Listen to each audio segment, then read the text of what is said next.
رمضان میں سب کی بخشش ہو جاتی، سب کی، 4 آدمی نہیں بخشے جاتے، 4 قسم کے مرد عورت۔ اللہ تعالیٰ ہماری حفاظت فرما دے۔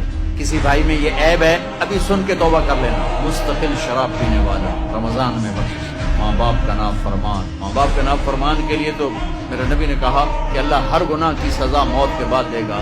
ماں باپ کے نافرمان کو یہیں سے شروع کرے گا اور آگے تک لے کے جائے گا۔ کفر شرک کی سزا بھی موت کے بعد، زنا شراب جوئے کی سزا سود کی موت کے بعد۔ ایک گناہ ماں باپ کی دل آزاری، دل دکھانا، اللہ یہاں سے یہ سزا شروع کرتا ہے اور آخر تک پھر چلاتا ہے۔ میرے نبی سے پوچھا گیا یا رسول اللہ قیامت کب آئے گی؟ آپ نے کہا اللہ کو پتہ ہے۔ تو کوئی نشانی بتائیں کہ جب ماؤں کو ذلیل کیا جائے گا قیامت آئے گی۔ تیسرا کون ہے؟ رشتہ داروں سے لڑنے والا، قریبی رشتوں سے لڑنے والا اور تعلق توڑنے والا، اس کی کوشش۔ چوتھا کون ہے؟ کینہ رکھنے والا، کینہ۔ ایک ہوتا ہے بغض، ایک ہوتا ہے کینہ۔ بغض کیا ہے؟ کہ مجھے انصر بھائی سے نفرت ہے، یہ بغض۔ اور کینہ کیا ہے؟ کہ میں ان کو نقصان پہنچانا چاہتا ہوں۔ تو یہ 4 برائیاں معاف نہیں ہیں۔